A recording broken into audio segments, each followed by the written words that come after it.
For this demo, we'll be creating a VR art gallery for 2D art that can be viewed in 360 VR.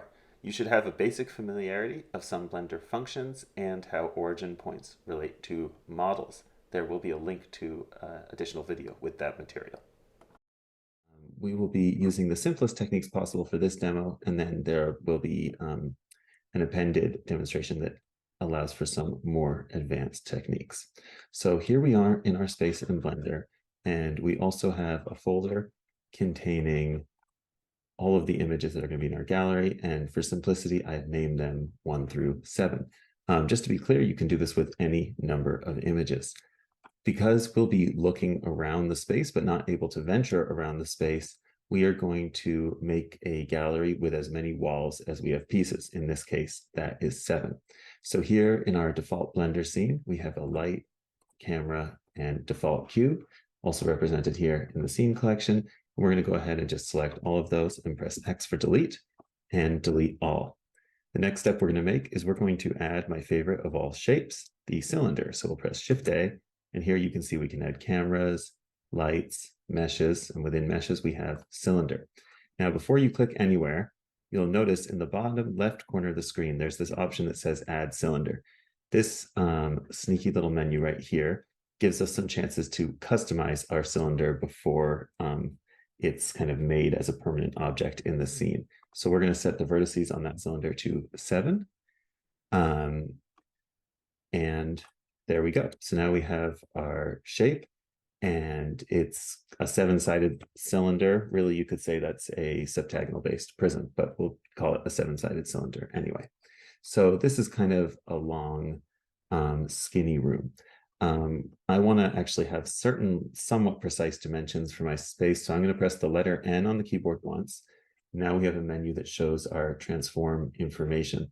And I'm going to set the height of my room to be 12 meters here, but I actually want to set it to be 12 feet. So to do that, I'm going to look at these tabs here. We've got the render tab that looks like the back of the camera. Output looks like a printer. Keep moving down. Here we have this tab that has 2 spheres and a cone, which is the scene tab. And in the scene properties, we can change our units to imperial. And now you can see that my 7-sided cylinder is actually about 39 feet tall. So I will set that now to 12. And now we have a 12-foot tall cylinder. So this is kind of a skinny room, but it has the footage is right for me. So I will click on it right in the middle, or click on it anywhere, sorry. And I'll press S for scale, Shift and Z. After clicking it, I can let go to exclude the Z-axis and just stretch it out until it looks like the size room that feels right to me. You'll notice here that the scale says 5.342x for X and Y, but the X and Y dimensions are not the same. And that's just because a septagon is an irregular shape, which, and by irregular, I mean that only one of the sides of this shape is perpendicular to one of our axes. It's also parallel to this axis. So that will create modeling challenges, and we'll have to work carefully to work with this. So now I don't want this scale to have values. I want this all to say 1, but the dimensions to stay the same. And the way to achieve this is very simple. I press Command or Control and the letter A, and we have this option for applying. And we are going to apply either scale or all transformations, because scale is our only transformation. Now that we have done that, we can go into edit mode. So to do that, I'm going to press Tab, and now we can see these vertices going around our object. And if I press the number 2 on the keyboard, I now have the ability to select edges. And if I press the number 3, I have the ability to select faces. And most of this work will be done with face select. So you'll notice that this cylinder is actually sitting below the middle plane line of the scene. And there's a few ways to solve this problem, but we are going to do it in a way that I think is most universal to different shapes. So it's not the easiest way for this shape, but it's a way that'll work for anything. So we will click on the face on the bottom of the scene. And now I will hit spacebar for search, and I'm going to type cursor, and here's this option cursor to select it. And you'll see that this little 3D target reticle has moved down. The 3D cursor is an object that can be in different parts of your scene, which is kind of just a position where things can happen. So for example, you don't need to follow along here. If I were to add a sphere to the scene, let me make it transparent. So I'm going to press Option Z so we can see into the shape. If I press Shift A again and add a sphere into edit mode, you can see it shows up where that reticle is. So I'll press Control Z to undo that. So now that that is down, I'm going to press Tab again so that we're in object mode. And I'm going to right click on the shape. And there's this menu called Snap. And here there's an option. So sorry, not in Snap. Here's this option called Set Origin. And we will set the origin to 3D cursor. And now you can see that that dot in the middle of our shape has actually moved down to the 3D cursor. Now, to reset the 3D cursor to the world origin, which is just helpful so you know where it is for the future, we're going to press Shift and C, which will set that cursor back to the middle. And now you can see our object still hangs below the scene as it did before, but the origin is at the bottom of the object. And if we look at the location here, we can see the location is set to 0, 0, and -6. So if we set that last number to 0, now our whole room is sitting on the floor where it belongs. And I'm going to go ahead to the scene collection and double click on the word cylinder and change it to room because it's a room. The next thing I'm going to do is I'm going to go back into edit mode, and I want to divide this out a little bit so we have a little space on the top and bottom. And you can be in X-ray mode or in solid mode for this purpose. I'm going to hold down the Option key, and now I'm going to click on a seam between two faces, and you'll see that as a result, it's made what's called a loop select. It's selected all the way around the faces. The next thing I'm going to do is press the letter I for inset, and that's going to inset these two lines, and I'm just going to break those down to about here. And the reason for these lines here is if we want to add something to our floor, like baseboards or crown molding to the ceiling or something like that, that can now easily be achieved. The next thing I'm going to do is I'm going to select the ceiling of the scene, and I'm going to press the letter P, which brings up the menu separate. P for separate, I guess, and I'm going to separate selection. And now you can see in our collection here, we have room and room 1. So I'll change room 1 to top. And I'll go ahead and do the same thing to the bottom. P, separate selection. And then here where it says room 001, I'll change that to bottom. And having done that, I can click on these little eyes to hide the top and bottom of the room. So now we're just looking at walls, which will make this space easier to work with. So the next thing that we want to do is we want to check the orientation of our faces. So this object was created so that it would be seen from the outside in, but we actually want to see it from the inside out. Up here towards the top right corner of this viewport, so not all the way to the edge of the screen, we have this sort of circle with another circle Venn diagram type icon, which is our overlays. So we'll click that. And in our overlays, we're going to turn on face orientation. And if you find this one useful, you might also right click on it. Here it says remove from quick favorites. I'll do it again. Here it says add to quick favorites. And now I can actually just press the letter Q anytime. And you can see adding the cursor to selected, I put that in there too.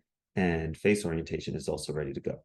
So we see the outside of the room is blue, the inside is red. So faces are also called normals, which describes a 2D plane in 3D space with a front and a back. We want the front to be on the inside of the room. So to do that, we need to flip these normals around. To flip these normals, we'll press A to select all, spacebar for search, and just type the word flip. And there we go, flip normals. And now we've got red on the outside and blue on the inside. That's great. I'm going to go ahead and press Q again and turn off face orientation, or go to the viewport overlays menu and change face orientation right there. So things are moving along quickly. We are ready to start putting in rectangles that will become our pictures in the scene. Now, to do that, it's important to keep in mind the aspect ratio of your picture. Aspect ratio describes kind of like the lowest numbers to describe the shape of the rectangle. So even if these pictures were supposed to be 80 by 60-inch prints, you could lower those numbers to 3 to 4 to show the same ratio. And that's important to know. Notice when we look at these planes that this plane, normal face, we can call it any of those things, is perpendicular to y-axis and parallel to the x-axis, but the other planes are not. So they will be very hard to manipulate the scale on. So what is the same for all these planes is they all have the same up and down, the same z-axis. So what I want to do is set a rectangle with a width that is the first part of my ratio, and then I can set the height of all of them to be the second. And I'm going to demonstrate what I mean by that right now. So I'm going to click on overlays again, and I'm going to turn on this option called edge length. Now I can simply press I for inset, and as I inset in, I can see these numbers. So I remember my ratio is 3 to 4. Now that's going to be quite a small image. So I'm going to go with 6 to 8 instead, just doubling 3 and doubling 4. So it's kind of hard to nail a specific dimension just moving the mouse around, but if I hold down the shift key, it happens much more slowly. And you can see I can ease it in until, so I'll get close to 6 and then press shift and open it until we get exactly 6. There we go. So now that I've done that, I'm going to use a really handy key command, which is repeat. So I'll click on this face and press shift and R for repeat, and then I'll just keep going around the scene so that my little pictures go all the way around. Now I can select all these pictures, holding down the shift key as I select. And this is just a flat plane going all the way around, so it doesn't matter if I click on the inside or the outside. Now that I've done that, I can hit S, which you can see is going to scale this in fascinating, but maybe not the way we want, fascinating way, but not the way we want. I'm going to press Z, and now it's just scaling this up and down. And I'll just scale this up to about 8, and then hold down shift and fine tune that. So now we have exactly 6, 8 going all the way around. So our ratio perfectly corresponds to our pictures. The next thing I'm going to do is extrude these faces from the walls a little bit so that the pictures stick out from the wall. And maybe I'll even inset them and extrude them out again to create a picture frame effect. So I'll click on my first one, and I can click around the way I did before, but I can also use a handy shortcut. This is what I'd call an optional shortcut, which is Shift G, and then I can select around a perimeter. All our faces are selected. Having done that, if I press E for extrude, it's going to just kind of extrude them all in one direction, and that looks crazy. So I'll press Control Z to undo that, and I'm going to press Alt or Option, same key, Option E, and now we have this option extrude individual faces. And now you can see the faces extrude based on the direction that they're facing, the direction of the normal. So I'll bring those out a little bit, and now I'll press the letter I again and inset all these faces at the same time. And I'll press Option E for extrude a second time and extrude the individual faces, but this time extrude them out. So now we have the faces sticking out of our scene. Having done this, we're ready, I think, to put the pictures into our scene. So the first thing I'm going to do is I'm going to enter object mode. So I'll press Tab, and we have entered object mode. The next thing I'm going to do is I'm going to go to Edit and Preferences. And here in Preferences, I'm going to enable an add-on called Planes. So to do that, I will select Add-ons. I'll go to the search bar, type Planes, and here we have Import, Export Images as Planes. or import images as planes. So I'll click on that to turn it on. And now I'll close this dialog. And now in File, we have in the Import menu, Import as Planes. So I'm going to go ahead and find my folder. Here it is, 7 images. And I'm just going to press A to select all and import the images. Here we can see the images. You might not see the images when you first import them. They may look like this, and that means that your viewport is set to solid view and not material view. And to switch out of that, I can press the letter Z and choose the option material preview. So one way we could do it is to take all these planes and move them into these frames themselves, keeping them as their own objects. And that will be in the more advanced tutorial. But to keep things a little more simple, what we're going to do is we're just going to press X and delete all those planes, which seems counterintuitive, but by bringing those images as planes, the images have already been turned into textures, which we will see in a moment, or I should say materials, not textures. So now it's time to actually set this up. So I'll click on my walls and I'm going to go to the material tab here. So going down the tabs, we've got this kind of red and black sphere, which is the material tab. I'll click on that once and I'll click new. And I'm just going to call this material walls. So here we have a few different controls. We've got our material here, which has a variety of settings. This is called the principled BSDF node. So the only setting I'm going to change for now is I'm going to make the wall kind of purplish. Just because why not? But then we also have this option up here to add more material slots. So you'll see I will press tab to go into edit mode. And now I'm going to start with the image that's parallel to the x-axis, but that's just by taste. I'll click on that plane that's going to become our image, and I will go over here in the material tab and add a slot and assign it. And we can tell I've done it because the plane has turned white. So we will go around and do that. So I'll click the next one, add assign. And if we were to do these all at the same time, then we'd only add one slot for all 7 planes. So having done this, we can now go around and assign our pictures. So beautifully, because we imported the images as planes before deleting them, if we click on this little material drop-down menu, we can see all the materials used in our scene, which includes all our images. So I'll just go through and set 1 to 1, 2 to 2, and so forth. And actually, I just selected a face there, but I don't even need to do that. I'm just setting materials in their slots.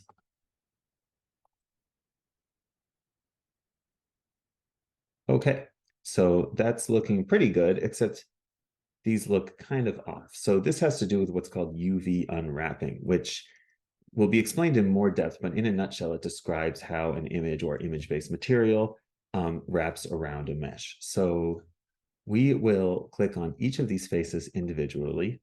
I'll press the letter U for unwrapping menu and choose the option unwrap. And then I will do the same thing for this one. Now, you might be tempted to use the repeat command here. Don't do it because it will actually unwrap a given face based on the location of another face.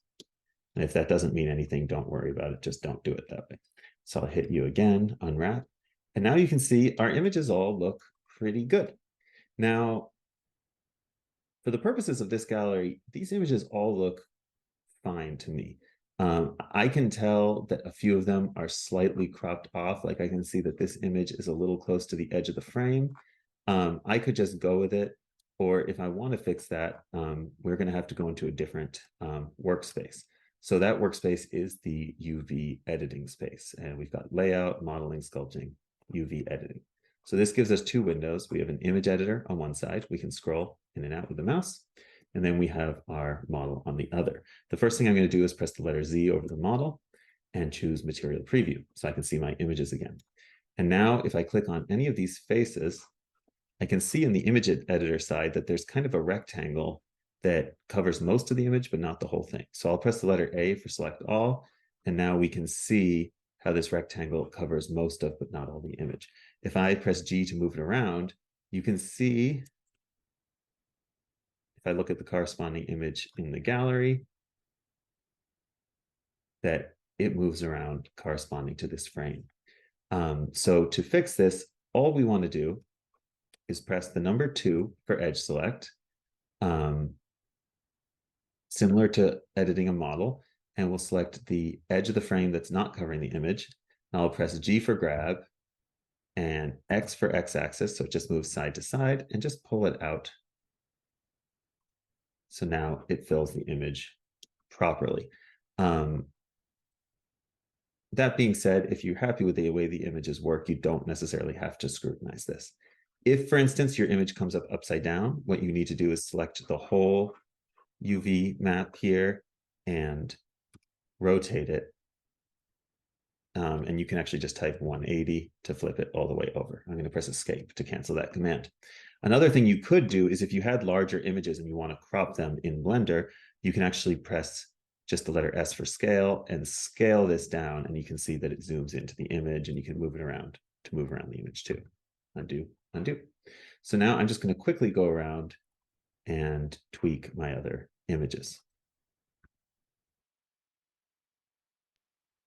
So now that those images are set, we will go back to layout. We can see our gallery is looking pretty good. So if I want to change these frames, for instance, to be another material, I can do that. I can use loop select to select the outside of the frame and the front of the frame. I believe I can try this. We'll see if it works. I'll press Shift G, select around the perimeter. That's selected all my frames now. Now I can add a new material slot and a new material and call it frame. And I'm going to go ahead just for fun to do something with this. Oh, whoops. Nothing happened there because I didn't actually assign the material. So I'll click assign, and now you can see those frames have turned white. By the way, if you don't want to see these number overlays anymore, you can go back to the overlay menu and turn off edge length. So now that I have a frame tab, I'm going to go ahead in this material menu, and I'm going to make them metallic and maybe turn down the roughness, which will make them a little more shiny. Some 3D programs have a roughness slider. Some of them have a glossiness slider. Blender has a roughness. Notice we can see our images from the outside of the gallery, and that's fine because we're only going to see it from the inside in VR. We're not going to leave it. So there you can see we've got a pretty good space. Now, I did not do the inside of my frames. They matched the wall, which was actually an accident. It was an oversight, but I think it's kind of cool. Maybe just for fun, I will go ahead and select option, clicking on that seam to do a loop select, Shift G, select around perimeter. I'll create another material for the inside of the frames. I'm just going to call it dark.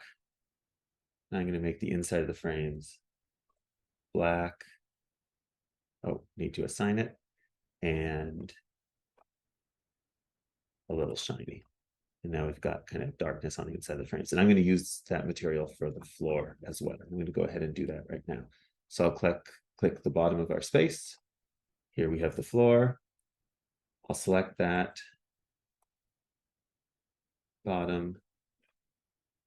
Oh, I'm going to leave edit mode, sorry. Go to object mode, select the bottom. And because this only has one material, it's not going to have multiple materials. I don't need to enter edit mode. I can just click the drop down, choose the option dark. And I think that that looks pretty good.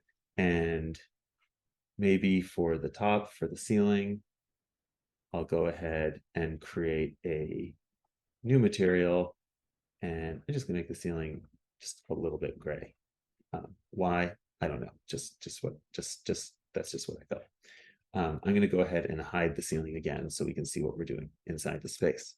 So notice, even though I made the floor glossy, we can't see the reflection of the pictures. And that's because it's because we're in material preview and not render preview. So if I switch to render preview, I can press Z and go to rendered. Now the floor is darker, but it's even harder to see anything. And the reason for that is we don't have a light in the scene. So we can press Shift A and add a light, point light here, and press G for grab. I'm going to press Z, lift it up a little bit in the scene, maybe a little bit more, and go ahead. I'm going to set it to 500 watts. And you can set it to whatever you want to get a sense of, to get what looks right.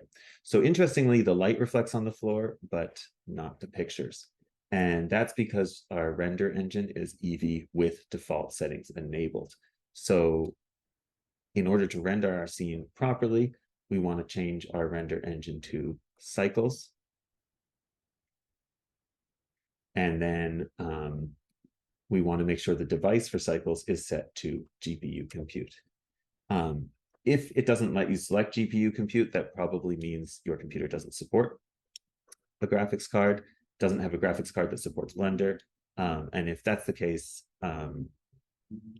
I will add a little section of the advanced section to investigate that further.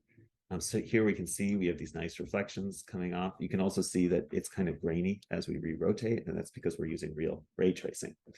There is a way to make these reflections show in Eevee as well. We can turn on screen space reflections, and we sort of get them, but they're not very accurate. We're just going to stick with cycles for this. There we go. So going back to material preview, we will click our walls and hit Tab. And now we're just going to add a little optional finishing touch to our scene. I'm going to press Option and loop select around the floor and press Option E. And in this time, instead of extrude individual faces, we're going to extrude faces along normals. And we're going to bring in the faces just a little bit to give ourselves like a little bit of a baseboard on the floor. And maybe we'll even give ourselves a really basic crown molding too. This is all optional stuff, but just kind of to get a sense. So here I'll do the same thing, extrude along normals, bring that in a little bit, but then I'm going to look in closely. I'm going to press 2 for selecting edges. I'm going to hold down Option and select this edge. So we just selected around the bottom edge. And I'll press Command B, which is bevel, and now I can slide out, and we have this crown molding here. And there's more advanced crown molding we can make. In fact, let's just do it because it's pretty easy. So I'll click once. And now here in our bevel menu, I'm going to change the segment number to something kind of high, like 15 looks pretty good. And then I will go down to the bottom where it says profile type, and I'm going to switch to custom. And we can make a custom profile, or there's a preset for crown molding. And now we actually have a nice little crown molding built into our scene. If we get out of object mode, we can see we have kind of like a nice little baseboard and a crown molding at the top of our scene. These frames are absolutely enormous because I wasn't more just thinking about how to make these things. I wasn't trying to do it with good taste, but you know, they're kind of cool in their own way. All right, so our scene is completely finished, and now we just need to go to render settings and output. So in the render settings, we have it set to cycles, GPU compute. The next thing we're going to do is we're going to add a camera to our scene. So I'll press Shift A and add a camera. The camera is going to pop in with this sort of default rotation setting. We can click, drag down to highlight all of them and press 0. So there's no default rotation on the camera. And then we can press G to grab and Z for Z axis and drag this camera up into the scene. Now the camera is pointing straight down. We don't want that. So we'll hit R for rotate, X for X axis, and 90 so the camera looks forward. So this camera is going to start looking straight into that corner of the room. I'm going to press R again and Z axis, and now I'm just going to choose where I want the viewer to start, and I'm just going to have them start here.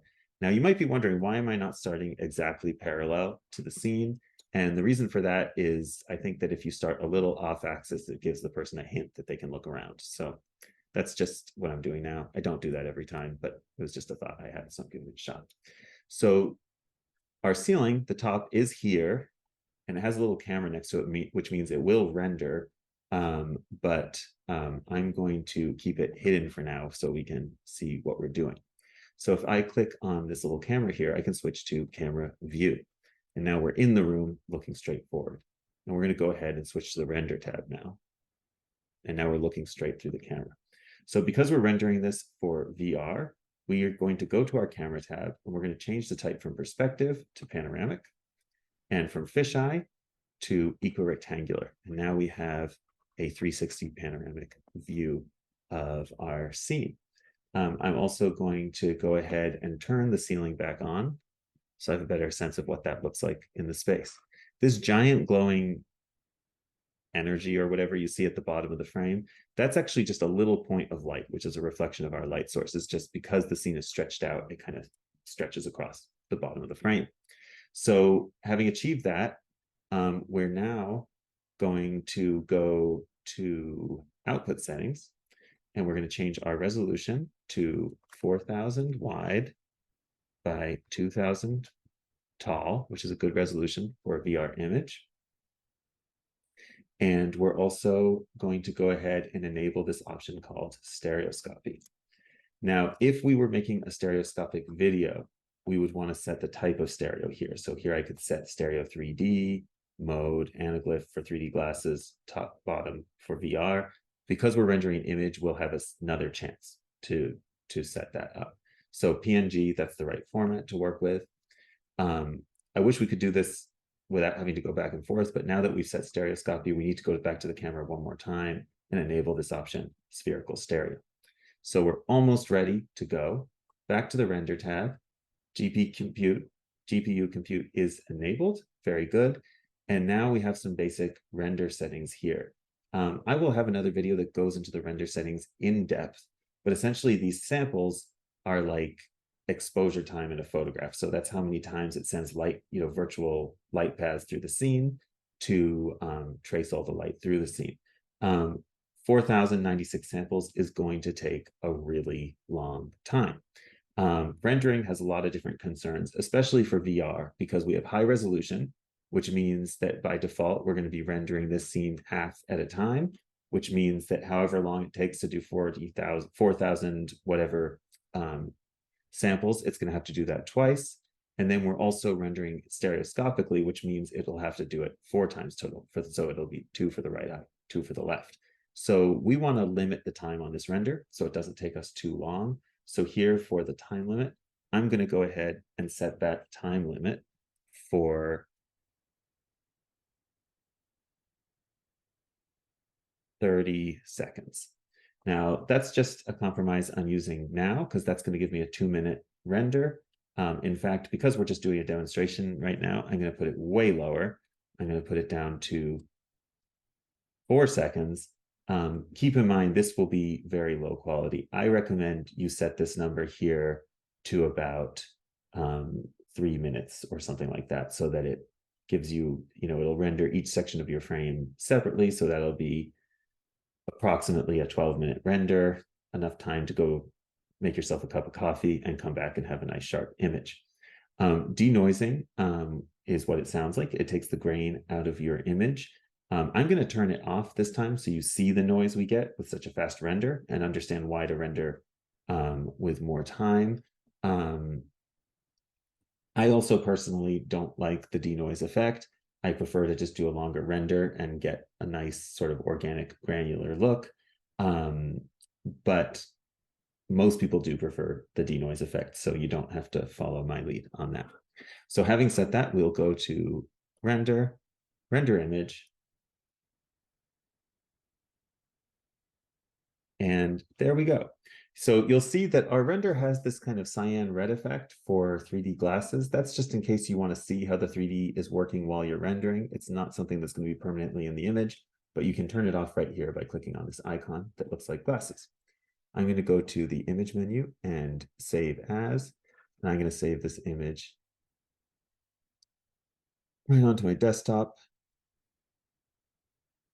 as GV gallery. And I'm going to keep the format set to RGBA, stereo 3D, top, bottom, and click save as image. So now if we go to the desktop, we can see here is the image we exported. we've got the right frame on top of the left frame.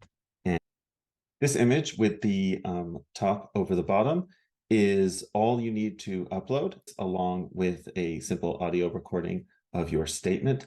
And all these will be linked together into one video of everyone's gallery. However, if you want to upload it to YouTube yourself, I will add information of how to convert this into a video and set the metadata properly in an additional tutorial.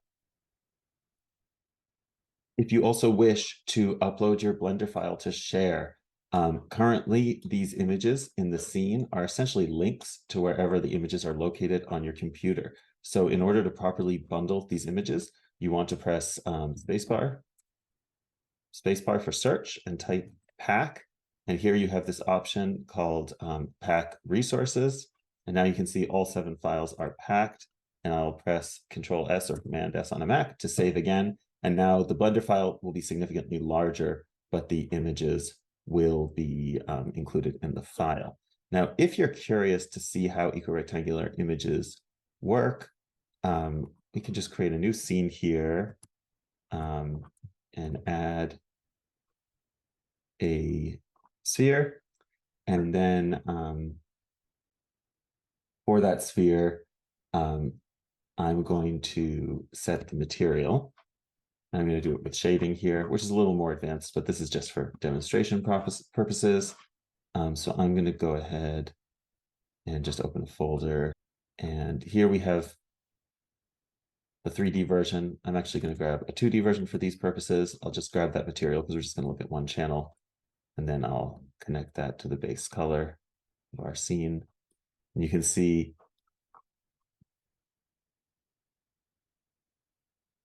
how this is kind of an inside out version, but you can see how our image will map perfectly onto a sphere. And if we go inside the sphere, it's kind of a grainy version of the image. Now we're in the gallery, and that's a good, I think, demonstration of basically how 360 video works. So this is just for demonstration purposes, so I didn't choose, exactly the right proportions for my sphere, so things are kind of distorted. I also used kind of a quickly rendered grainy image, but I think it gives you a good idea of just how VR 360 works if you're curious.